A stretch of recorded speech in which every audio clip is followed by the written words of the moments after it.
കളിയൊക്കെ നോക്കിയുണ്ട് എലി വെള്ളത്തിൽ വീണ പോലെ ആയി എന്നൊക്കെ പറഞ്ഞു എന്നെ എലിന്ന് വരെ വിളിച്ചു. അതൊന്നും കാര്യമില്ല. നമ്മൾ എന്താ തീക്കുരുത്തല്ലേ. ബിഗ് ടി വി എന്ന് പറഞ്ഞുകൊണ്ടിരുന്നിട്ട് ഒരു സ്മോൾ ടി വി ആയിരുന്നു വന്നത്. അത് പെണ്ണുങ്ങളുടെ ഇടയിൽ ഇരുന്ന് പൊങ്കാലിടുന്നു. ഈ പെണ്ണുങ്ങളുടെ ഇടയിൽ ഇരുന്ന് കുത്തിത്തിരിക്കി പൊങ്കാലിടുന്ന ഈ അനിൽ അരൂരിനെ ലക്ഷ്മി പത്നി എന്താ പറഞ്ഞതെന്ന് അറിയാമോ? മാധ്യമ ലോകത്തെ രാജമൗലിന്ന്. ടെലിവിഷൻ മേഖലയിലെ രാജമൗലിയാണ് അനിൽ അരൂർ എന്ന് പറഞ്ഞത്. സുജയ റിപ്പോർട്ടർ ചാനൽ വിടുന്നുവെന്ന വാർത്തയ്ക്ക് കുറച്ചു കാലത്തെ പഴക്കമുണ്ട്. ഞാൻ പലപ്പോഴും വിളിച്ചു ചോദിക്കാറുണ്ട്. ഇന്ന് ഞാൻ വിളിച്ചു ചോദിച്ചപ്പോൾ സുജയ എന്നോട് പറഞ്ഞു രാജിക്കത്ത് കൊടുത്തു. ചേട്ടൻ കറക്റ്റ് സമയത്താണ് വിളിച്ചത്, രാജിക്കത്ത് കൊടുത്തു എന്ന് സുജയ എന്നോട് പറഞ്ഞു. ഗൈസ്, സുജയ പാർവതിയെ കുറിച്ചിട്ട് എല്ലാവരും ട്രോളുന്നതായിട്ട് കണ്ടു. സുജയ പാർവതി എന്ന് പറയുന്ന വ്യക്തി എന്തിനാണ് ഇത്രമാത്രം അധികം അതിക്രമിച്ചിട്ട് ട്രോളുന്നതും സുജയ പാർവതി ചെയ്തത് ശരിയായില്ല, സുജയ പാർവതി അങ്ങനെ ചെയ്യണമായിരുന്നു എന്നൊക്കെ പറഞ്ഞിട്ട് പല ഇൻഫ്ലുവൻസേഴ്സും അതുപോലെ തന്നെ പല ചാനലും ഞാൻ കാണാൻ ഇടയായി. അങ്ങനെ ഒരാൾ വ്യക്തിപരമായിട്ട് ഒരിക്കലും ബോഡി ഷേം ചെയ്യേണ്ട ഒരു കാര്യമില്ല എന്നാണ് എനിക്ക് പറയാനുള്ളത്. അതുപോലെ തന്നെ സുജയ പാർവതി എന്ന് പറയുന്ന ന്യൂസ് റിപ്പോർട്ടറെ കുറിച്ച് മറുനാടൻ മലയാളി കഴിഞ്ഞ മാസം സുജയ പാർവതിയെ കുറിച്ചിട്ട് മോട്ടിവേറ്റ് ചെയ്തിട്ടുള്ള രീതിയിലുള്ള സംസാരിച്ചിട്ടുള്ള ആ ഒരു ഭാഗം കൂടെ നമുക്ക് കേൾക്കാം.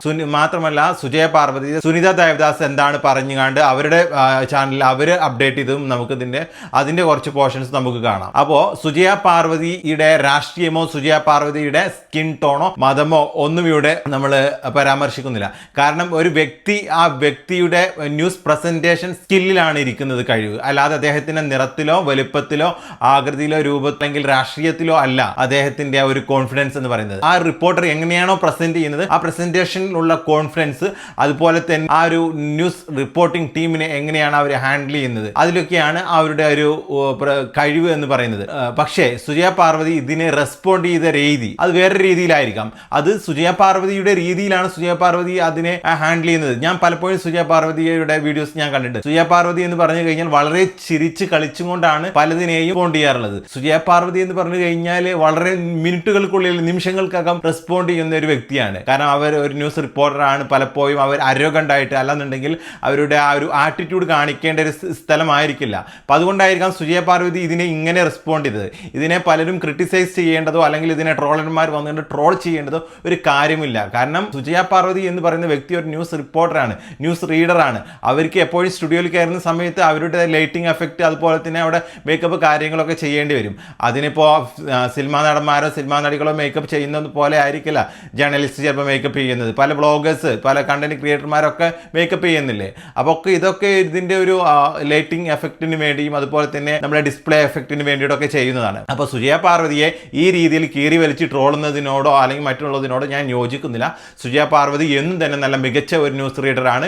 എന്നും സുജയ പാർവതിയുടെ ന്യൂസ് കേൾക്കട്ടെ. അതുപോലെ തന്നെ സുജയ പാർവതിക്ക് നല്ലൊരു കരിയർ ബിഗ് ടി വിയിൽ ഉണ്ടാവട്ടെ എന്ന് ഞാൻ ആശംസിക്കുന്നു. മാത്രമല്ല സുജയ പാർവതി എന്ന് പറയുന്ന വ്യക്തി ന്യൂസ് റീഡ് ചെയ്യുന്ന സമയത്ത് എവിടെയാണോ അതിൻ്റെ ആ ഒരു ആംബിയൻസ് കൂട്ടേണ്ടതും കുറയ്ക്കേണ്ടതും വളരെ കൃത്യമായിട്ടും സുജയ പാർവതിക്ക് അത് അറിയാം. സുജയ പാർവതിക്ക് അതിനുള്ള കഴിവുണ്ട്, കോൺഫിഡൻസ് ഉണ്ട്, സ്കില്ലുണ്ട്. അതുകൊണ്ട് സുജയ പാർവതി ബിഗ് ടി വിയിൽ സുജയ പാർവതി കരിയർ കണ്ടിന്യൂ ചെയ്യുകയാണെങ്കിൽ അവിടെ ഒരു വിപ്ലവം സൃഷ്ടിക്കും എന്നുള്ള കാര്യത്തിൽ യാതൊരു സംശയമില്ല. 100% ഉറപ്പാണ്. 100% support Sujaya Parvathy. Continue, keep going. ഇപ്പോൾ സമൂഹ മാധ്യമങ്ങളിൽ സുജയ പാർവതി ജേർണലിസ്റ്റിനെ ബോഡി ഷേം ചെയ്യുന്നത് ആ വ്യക്തി ആ സുജയ പാർവതിയുടെ ആ ഒരു മേക്കപ്പിനെ കുറിച്ച്, മേക്കപ്പിൽ ഉണ്ടായിട്ടുള്ള അല്ലെങ്കിൽ ആ ക്യാമറയുടെ ആ ഒരു അഭാവത്തിൽ ഉണ്ടായിട്ടുള്ള ആ ഒരു മാറ്റത്തെ കുറിച്ചാണ് കൂടുതൽ പേരും സുജയ പാർവതിയെ ഇപ്പോൾ ട്രോളുന്നതും അതുപോലെ തന്നെ സുജയ പാർവതിക്കെതിരെ റിയാക്ട് ചെയ്യുന്നതും. വളരെ വലിയ തോതിൽ തന്നെ സുജയ പാർവതിയെ സൈബർ അറ്റാക്ക് ചെയ്യുന്നുണ്ട്. കാരണം സുജയ പാർവതി എന്ന് പറയുന്ന വ്യക്തിയുടെ മുഖം ഓരോ ദിവസവും കാണാത്ത മലയാളികൾ ഉണ്ടാവില്ല. ന്യൂസ് റീഡർ ആണല്ലോ, അപ്പോൾ ആ മുഖം കാണാത്ത ഒരു ദിവസം ഉണ്ടാവില്ല. അപ്പോൾ ഫസ്റ്റ് നമുക്ക് സുജയ പാർവതിയുടെ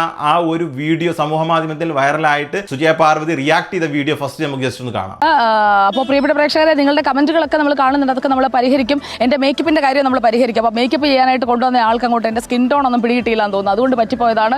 അപ്പോൾ ശരിക്കും നല്ല മേക്കപ്പ് ഒക്കെ ഇട്ട് അടുത്ത ദിവസം ഉറപ്പായിട്ട് വരാം. അപ്പോൾ നിങ്ങൾ ചൂണ്ടിക്കാട്ടുന്ന കാര്യങ്ങളൊക്കെ നമ്മൾ ആ വിമർശനങ്ങളൊക്കെ ഉൾക്കൊണ്ട് തന്നെയാണ് പോകുന്നത്. മേക്കപ്പ് ഇട്ടാലും ഇല്ലെങ്കിലും ഞാൻ തന്നെയല്ലേ, നിങ്ങൾ തന്നെയല്ലേ. അപ്പോൾ കുറച്ച് നേരം നമുക്ക് ഇങ്ങനെ തന്നെ തുടരാം. നാളെ നമ്മളതൊക്കെ പരിഹരിച്ചിട്ട് വരികയും ചെയ്യാം. അപ്പോൾ എന്നെ കളിയൊക്കെ നോക്കിയുണ്ട് എലി വെള്ളത്തിൽ വീണ പോലെ ആയി എന്നൊക്കെ പറഞ്ഞു എന്നെ എലിന്ന് വരെ വിളിച്ചു.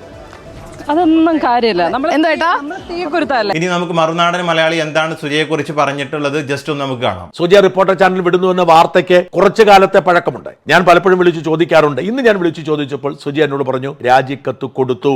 ചേട്ടൻ കറക്റ്റ് സമയത്താണ് വിളിച്ചത്, രാജിക്കത്ത് കൊടുത്തു എന്ന് സുജയ എന്നോട് പറഞ്ഞു. എന്നാൽ എങ്ങോട്ടാണ് പോകുന്നത് എന്ന ചോദ്യത്തിന് സുജയ കൃത്യമായ ഉത്തരം പറഞ്ഞില്ല. ഒരാഴ്ച ചില ക്ഷേത്രങ്ങളിലൊക്കെ പോവേണ്ടതുണ്ട്, വിശ്വാസം ഒന്ന് ഊട്ടി ഉറപ്പിക്കേണ്ടതുണ്ട്, അതിനുശേഷമായിരിക്കും തീരുമാനം. 2 ചാനലിൽ നിന്നും ഓഫറുണ്ട്. ന്യൂസ് മലയാളത്തിൽ നിന്നും ബിഗ് ടിവിയിൽ നിന്നും. എന്നാൽ സുജയ പറയാതെ പറഞ്ഞത് ബിഗ് ടിവിയിലേക്കാണെന്ന് തന്നെയാണ്. ഞാൻ ബിഗ് ടിവിയിൽ വിളിച്ച് അന്വേഷിച്ചു. സുജയ പാർവതി ബിഗ് ടിവിയിലേക്ക് വരുന്നു എന്ന് ഉറപ്പിക്കാൻ എനിക്ക് കഴിയും. സുജയ പാർവതിയുടെ വരവ് നിസ്സാരമായല്ല. മലയാളത്തിലെ ആദ്യത്തെ വനിതാ ടെലിവിഷൻ ചീഫ് എഡിറ്ററായാണ് സുജയ പാർവതി കടന്നു വരുന്നത്. കേരളത്തിലെ എല്ലാ ചാനലുകളുടെയും ചീഫ് എഡിറ്റർമാർ പുരുഷന്മാരാണ്. ആദ്യമായി ഒരു ചീഫ് എഡിറ്റർ വനിതയാവുന്നു. അത് സുജയ പാർവതിയാണ്. ഹൈദരാബാദ് ആസ്ഥാനമായി പ്രവർത്തിക്കുന്ന തെലുങ്കിൽ ഏറെ പ്രശസ്തി നേടിയ ബിഗ് ടിവിയുടെ മലയാളം എഡിഷനാണ് കേരളത്തിൽ ആരംഭിക്കുന്നത്. അടുത്ത മാസം അത് ആരംഭിക്കും. സുജയ പാർവതിയുടെ വരവ് റിപ്പോർട്ടർ ചാനൽ താങ്ങുമോ എന്ന് കണ്ടറിയണം. അത്രയേറെ ശ്രദ്ധ നേടിയ അവതാരികയായിരുന്നു സുജയ പാർവതി. ഗുഡ് ഈവനിംഗ് സുജയ പാർവതി എന്ന പേരിൽ സുജയ ആരംഭിച്ച പരിപാടിക്ക് വലിയ സ്വീകാര്യതയായിരുന്നു. മറ്റെല്ലാ ചാനലുകളെയും റേറ്റിംഗിൽ മറികടക്കാൻ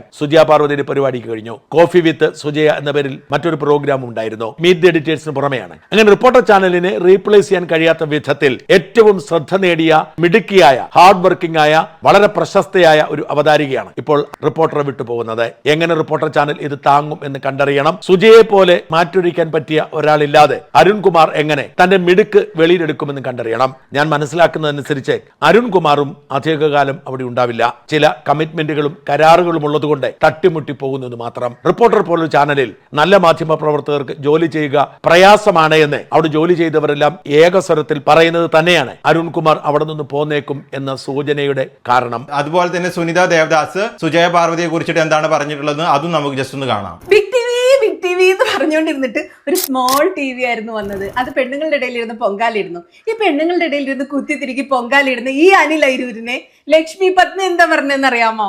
മാധ്യമ ലോകത്തെ രാജമൗലിന്ന്. ടെലിവിഷൻ മേഖലയിലെ രാജമൗലിയാണ് അനിൽ അരൂർ എന്നാണ് പറഞ്ഞത്. അപ്പോ അതൊക്കെ കേട്ട് ഞാൻ രോമാഞ്ചം കൊണ്ടിരുന്ന രോമാഞ്ചമായിരുന്നു എനിക്കത് കേട്ടപ്പോ. അത്രയൊന്നും ഇല്ലെങ്കിൽ ഒരു സത്യനന്ദിക്കാടെങ്കിലും ആയിരിക്കുന്നു ഞാൻ സത്യത്തിൽ പ്രതീക്ഷിച്ചിരുന്നേ. ഇപ്പൊ നോക്കിയേ, അനിൽ അരൂരും സുജയ പാർവതിയും മാധ്യമ ലോകത്തെ അലിൻ ജോസ് പെരേരയും ആറാട്ടണ്ണനുമായി മാറിപ്പോയ കാഴ്ചയാണ് നമ്മൾ കാണുന്നത്. എന്റെ പൊന്നും കുരിശു മുത്തപ്പ. ഞാനിത് ഈ പൊങ്കാലയുടെ ഒരു ദൃശ്യം കണ്ടിട്ട് പറയല്ല, കഴിഞ്ഞ ഒരാഴ്ചയായിട്ട് എന്താണ് ഈ ബിഗ് ടിവിയിൽ നടക്കുന്നതെന്ന് അറിയാൻ വേണ്ടി ഞാൻ ഈ സാധനം വെച്ച് നോക്കുന്നുണ്ടായിരുന്നേ. ഇറാനിൽ അയത്തുള്ള വധിക്കപ്പെട്ട ദിവസമാണ് ഇവർ സംപ്രേഷണം ആരംഭിച്ചത്. പ്രധാനപ്പെട്ട ഒരു ഇന്റർനാഷണൽ ബ്രേക്കിംഗ് നടക്കുമ്പോൾ എന്തൊരു ശോകമായിരുന്നു ആ റിപ്പോർട്ടിംഗ് അറിയാമോ? ഒരുത്തിനും വിവരമില്ല. എങ്ങനെ ഒരു അന്താരാഷ്ട്ര വിഷയം റിപ്പോർട്ട് ചെയ്യണമെന്ന് അറിയുന്നില്ല. അതൊക്കെ പോട്ടെ, രാജമൗലിയുടെ TV സ്ക്രീൻ എന്ന് പറയുന്നത് പഴയ ദൂരദർശൻ പോലെ. എടേ ആ ക്യാമറയിലെ ലെൻസിലെ എണ്ണയെങ്കിലും ഒന്ന് തുടച്ചിട്ട് വാർത്ത വായിക്കുമെന്ന് പറയാൻ തോന്നുന്ന അത്ര ഒരു ബ്ലറായിട്ട് എന്തൊക്കെയോ ക്ലാരിറ്റി ഇല്ലാത്ത ദൃശ്യം. ഞാനിപ്പോ ഐഫോണിലാണ് വീഡിയോ ചെയ്യുന്നത്. എന്ത് ക്ലാരിറ്റി ഉണ്ട്? അതിന്റെ ക്വാളിറ്റി പോലും ഇല്ലാത്ത എന്തോ വിഷയം.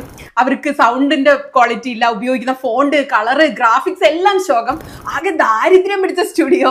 അതൊക്കെ പോട്ടെ, സ്ക്രീനിൽ വരുന്ന ഒരുത്തനും ഈ വിഷയം മര്യാദയ്ക്ക് സംസാരിക്കാൻ കഴിയുന്നില്ല. 5 മിനിറ്റ് സുജയ്ക്ക് പോലും കഴിഞ്ഞില്ല. ഇതാണോടെ രാജമൗലിയുടെ സിനിമ? ഇതൊക്കെയാണോ നീ കണ്ട രാജമൗലിയുടെ? അത് ഏത് സിനിമയുടെ എനിക്ക് മനസ്സിലാവുന്നില്ല. ഇത് അലിൻ ജോസ് പെരേരയുടെ മ്യൂസിക് ആൽബം അല്ലേ? അല്ലാതെ ഇതിലെങ്ങനെയാ രാജമൗലിയുടെ സിനിമ വരുന്നതെന്നാണ് എന്റെ സംശയം. ആറാട്ടണ്ണന്റെ ഒരു ഫേസ്ബുക്ക് ലൈവ് ഇതിലും കിടിലൻ സംഗതിയാന്ന് പറയാതിരിക്കാൻ പറ്റൂല. എന്നിട്ട് ആദ്യ ദിവസം തന്നെ റിപ്പോർട്ടർ ടിവിയുടെ മീറ്റ് ദ എഡിറ്റേഴ്സ് അടിച്ചു മാറ്റിയിട്ട് ഇവരെല്ലാം കൂടി ഒരു തരം താണ അനുകരണം നടത്തിയേ. റിപ്പോർട്ടറിന്റെ കോപ്പി അടിയെന്നൊന്നും ശരിക്കും പറയാൻ പറ്റില്ല. കാരണം എന്താ, റിപ്പോർട്ടർ തന്നെ മീഡിയ വണ്ണിന്റെ ഔട്ട് ഓഫ് ഫോക്കസ് കോപ്പി അടിച്ചതാണ്. പക്ഷെ കോപ്പി അടിക്കാൻ ഒരു ബുദ്ധി വേണം. നമുക്ക് എന്ത് കോപ്പി അടിക്കാം? മനോരമേനെ മംഗളത്തിന് കോപ്പി അടിക്കാം, മംഗളത്തിന് മനോരമയെ കോപ്പി. അത് ബുദ്ധി വേണം. Reporter out of focus copy അടിച്ചെങ്കിൽ അതിന് സ്വന്തമായിട്ട് ഒരു രസം, ഒരു രീതി, ഒരു എഡിറ്റോറിയൽ തീരുമാനമൊക്കെ ഉണ്ടായിട്ട് അത് കുറച്ച് രസകരമായി നമുക്ക് കാണാവുന്ന പ്രോഗ്രാം തന്നെ എപ്പോഴും. സത്യം പറഞ്ഞാല് എനിക്കിപ്പോ മീറ്റ് ദ എഡിറ്റേഴ്സിൽ ഏറ്റവും ഇഷ്ടം ആൻഡോ അഗസ്റ്റിനെയാ. മുതലാളി ശരിക്കും ഇപ്പൊ കേരളത്തിലെ ഒരുമാതിരിപ്പെട്ട ഏത് ജേർണലിസ്റ്റുകളെക്കാളും നല്ല രസമായിട്ടൊക്കെ രാഷ്ട്രീയം പറയുന്നുണ്ട്. കൊള്ളാം മോനെ. രസകരമായ കാര്യം എന്താണെന്നറിയാമോ? ഈ big TV meet the editors copy അടിച്ചപ്പോ അനിൽ അരൂര് ആൻഡോ അഗസ്റ്റിനെയും കൂടി കോപ്പി അടിക്കാനുള്ള ഒരു വിഫല ശ്രമം അങ്ങോട്ട് നടത്തിയിട്ട് ഈ പാനലിന്റെ നടുക്ക്, ജേർണലിസ്റ്റുകളുടെ നടുക്ക് കയറി ഞെളിഞ്ഞിരുന്നു. അപ്പോ സുജയ പൊങ്കാലിടുമ്പോ അനിൽ അരൂര് തിക്കി തിരക്കി അരി വാരിയിടുന്ന പോലെ ജേർണലിസ്റ്റുകളുടെ ഇടയ്ക്ക് ഇരിക്കുക. ശരിക്കും അനിൽ അരൂര് ജേർണലിസ്റ്റ് അല്ല, ബിഹൈൻഡ് ദ സ്ക്രീനിലൊക്കെ പണിയെടുക്കുന്ന ഒരു ടെക്നീഷ്യനും അത്യാവശ്യം ബിസിനസ് അറിയാവുന്ന, പരസ്യം പിടിക്കാവുന്ന, പണം ഉണ്ടാക്കാൻ അറിയാവുന്ന ഒരാളാണ്. ആ മനുഷ്യനാണ് പുള്ളയെ ആൻഡോ അഗസ്റ്റിനെ കണ്ടിട്ട് മോട്ടിവേഷൻ കയറിയിട്ട് ജേർണലിസ്റ്റുകളുടെ കൂടെ ചർച്ചയ്ക്ക് ചാടി കയറിയിരുന്ന് ചർച്ച ചെയ്ത് തേഞ്ഞു പോയിടാ. ഞാൻ ശരിക്കും കണ്ടു.